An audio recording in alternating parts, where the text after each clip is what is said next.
As we know, gold seems to be pretty much the answer to everything with regards to a sound monetary system and fiscal responsibility. But sadly, for many nations in the West, they want to avoid gold for as long as possible, but not the BRICS. We're going to talk about the BRICS and what they are doing to start to really make a name for themselves in this video as we explore.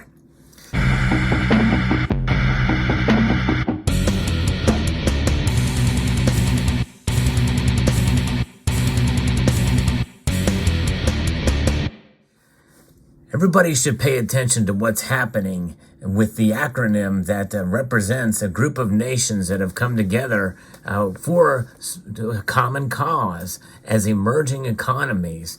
You know, we hear the term third world nation, and there are still plenty of those out there, but there are nations that are emerging and are starting to grow. And a lot of it is based off of their cooperation and their desire to try to declare independence and to move away from the dollar's hegemony and the dominated aspect of the dollar, which is certainly a force to be reckoned with. They know it, but there are certain things that they are doing right now to move and to boost their status. And it's working so far, especially based off of recent events, whether we like them or not. We'll be talking about this. Now, let's go back and just figure out exactly what this BRICS acronym stands for. Well, it is a grouping of the nations that are referred to by actually the phrase or the acronym was coined by a Western banker, by the chief economist from Goldman Sachs way back in 2001, who predicted that the economic weight of these nations, Brazil, Russia, India, and China, and in 2010, the nation of South Africa was added to this, that they would be a force to be reckoned with and perhaps even dominate in the coming years. And you know what? With the hubris of everything that's going on by what the United States officials and government is doing, especially with the massive money printing and easing quantitative easing that they've been doing. Now we are in the fourth or fifth round. I've lost track of how many quantitative easing sessions there have been. But nonetheless, with the sanctions in place on Russia, and that is strengthening that is boosting BRICS to a degree, but it's really gold, and it's really this other thing I'm going to talk about here. I'm going to be referencing an article here by BNP which is an asset management firm that talks a little bit about this, how the petro-yuan and the role of gold could play with China and with the BRICS nations, boosting them up pretty dramatically.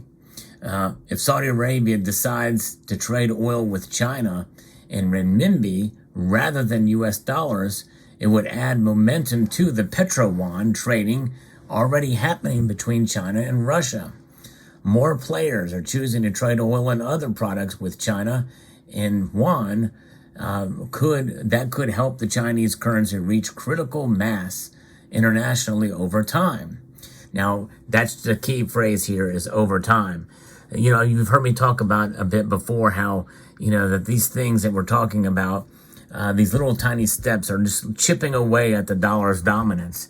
And this is yet another example that's kind of being cemented with the petro-yuan system. Gold, however, is a key factor in the further development of a petro-yuan system. A gold-backed petro-yuan does not require full renminbi convertibility to function. So it allows China to simultaneously retain control of its capital account and boost the internationalization of the renminbi, which, by the way, they already have a central bank digital currency.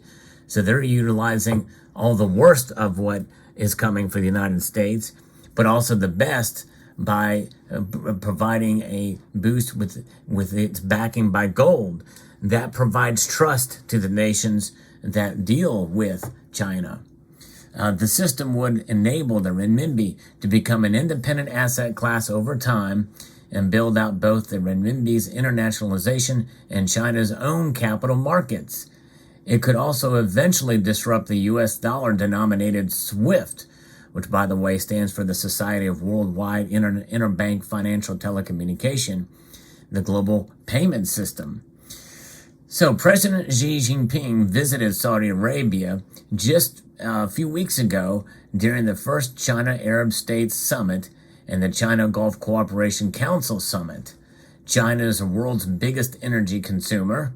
As you can imagine, they're the most densely and most widely populated nation on Earth, while Saudi Arabia is the world's second largest oil producer and the top oil exporter. The state visit further China's already initiated a project to shift more trade in oil to the renminbi from the US dollar. In fact, that was in 2018, and some of you may remember that I mentioned that during the World Economic Forum and International Monetary Fund that it's not the World Economic Forum, but it's the International Monetary Fund meetings that they were talking about maybe planning this kind of ganging up on the dollar by some of these other world reserve currencies. Following the U.S.-led sanctions over the Ukraine war, Russia sought to increase its use of the renminbi, boosting the Chinese currency and the already burgeoning Sino-Russian trade. Russia adopted China's KIPS, which is cross-border interbank payment system for trading oil, which bypassed SWIFT. If both Saudi Arabia and Russia work further with China, the amount of renminbi-denominated oil trade processed via KIPS would rise sharply. Russia's fourth largest oil producer, which is Gazprom Neft, has been settling all its crude oil sales with China. In renminbi, since 2015, long before the invasion, countries including Iran, Venezuela, and Indonesia are already settling some of their China oil trade in renminbi. The volume of trade and the scope of using the renminbi for international payments could grow as more countries diversify out of U.S. dollar risk. This development could challenge the U.S. dollar-based global financial system over time, as the dollar's global reserve currency status is largely based on its importance in the energy and commodity markets. And so when you think about that happening with the renminbi, that is going to be the currency, because it's much more widely accepted, it's much more utilized, and than other currencies out there. In fact, we're going to take a look here in a moment at how widely accepted and traded many of these currencies are around the world. Some market players initially estimated that switching the oil trade from the dollar to the renminbi could move transactions worth between $600 billion and $1 trillion out of the dollar each month. Now, that would be a wild and dramatic move away from the dollar, and that could certainly hurt the dollar's strength. That DXY would drop down tremendously. SWIFT data show that the renminbi was the fifth most widely used global payment currency, accounting for 2.37% of the total. Now, let that sink in for a minute, folks. That's not a whole lot, is it? But it's creeping up. In November of 2022, which is the latest available data, that was up from 2% 2 years ago. So that's a 0.37% increase, which is still a fraction of the payments in US dollars and the euro. And as we see, the United States dollar has increased its dominance in November 2022 compared to 2 years prior. In fact, when you take a look at the most widely used global payment currency, it is over 40%. However, 60% of all transactions around the world occur utilizing the dollar. So this is just the most widely used global payments currency. But as far as transactions, the dollar is even boosted way above that. And then the euro is in second place.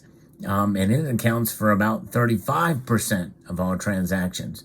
And with the US dollar with the US $1 trillion worth of payment messages moving monthly through SWIFT, the renminbi share would currently amount to about 2.37 trillion. Add to that the amount of $600 billion to $1 trillion of oil trade that could be settled in renminbi, and the share of global payments would rise to 3% or more in the SWIFT system. That would put the renminbi ahead of the Japanese yen as the fourth most widely used global currency. And so that is something that could be a concern and could put a lot of pressure on the dollar, maybe even sooner rather than later. However, it cannot be stated enough that the dollar does dominate, and it's not going away anytime soon. However, the BRICS nations, which they do meet, they do talk, but they don't cooperate on the same level that many of the G7 nations do. The strongest economies of the world cooperate and interact and exchange for a lot of various different reasons. I mean, human rights is certainly one measure. It is a fact that the BRICS nations' human rights abuses are widespread for the most part. The top of those economies, China and Russia, have human rights abuses, and that is a problem. And not only for themselves, they may have the same morality or whatever, and they may not care about human life or dissidents as much as Western democratically formulated nations are that believe in human rights and life. But nonetheless, they have different interests. They have different factions and different things that could sway trade and cooperation for one reason or another. And so that's something that we can't discount. However, they have a common denominator, and oil, gold, and the renminbi may be the catalyst that takes this and boosts the BRICS nations. Something we should not discount here, folks. So the petro-yuan will not displace the petrodollar and the dollar-based payment systems overnight, as I pretty much mentioned. And China's strategy to back the renminbi oil trades by gold is instrumental for building up the petro-yuan system. Making the renminbi convertible into gold effectively turns the currency into a global investable asset for foreign renminbi owners, boosting their confidence in demand for the Chinese currency. If such a strategy succeeds in getting Saudi Arabia and Russia to buy into the petro-yuan initiative, other countries may follow. This could have profound geopolitical and economic implications, as it would change the dynamics of the oil trade and could tilt the geopolitical balance towards China. Countries might be able to evade economic sanctions imposed under the U.S. dollar system by using the renminbi in KIPs, thus weakening the U.S.'s ability to monitor and influence international trade and dollar flows. And that is the case in this whole thing with Russia and with Ukraine, and the heavy-handed sanctions there are certainly adding fuel to the fire with that regard. And by the way, I am for the sanctions. But nonetheless, I think that there's also a lot of things that we're doing wrong in that region. But nonetheless, this is where we are at, and something to consider here too with the Chinese renminbi and other currencies that are coming together here to fight against the dollar's domination here. We need to keep our eyes open to that prospect of further cooperation with these nations. They have a common denominator, and as that grows, gold's dominance here will be played out. And why is that? Because the Bank of International Settlements has relegated gold as a tier 1 asset, up from a tier 3 asset, and that happened in 2019, and that means that all nations around the world certainly recognize, and of course it's proven that it's borne by the facts that central banks around the world all store gold. And if you believe the United States has all the gold that they say, the United States has the most, over 8,100 tons of gold. So there you have it. It just shows you how important gold is, and really still how important oil is as well. And so those are the kind of things that we need to take into account here. But it's interesting to see how things are happening and occurring with geopolitics, and how the BRICS nations are coming together and on this common front here, and we may see further abandonment of the dollar in these times that could far outlast any conflict or any war. Let me know what your thoughts are in the comment section below. I'd like to extend a multitude of gratitude to all of you for taking the time to watch, and to encourage you to please rate, share, comment, and subscribe.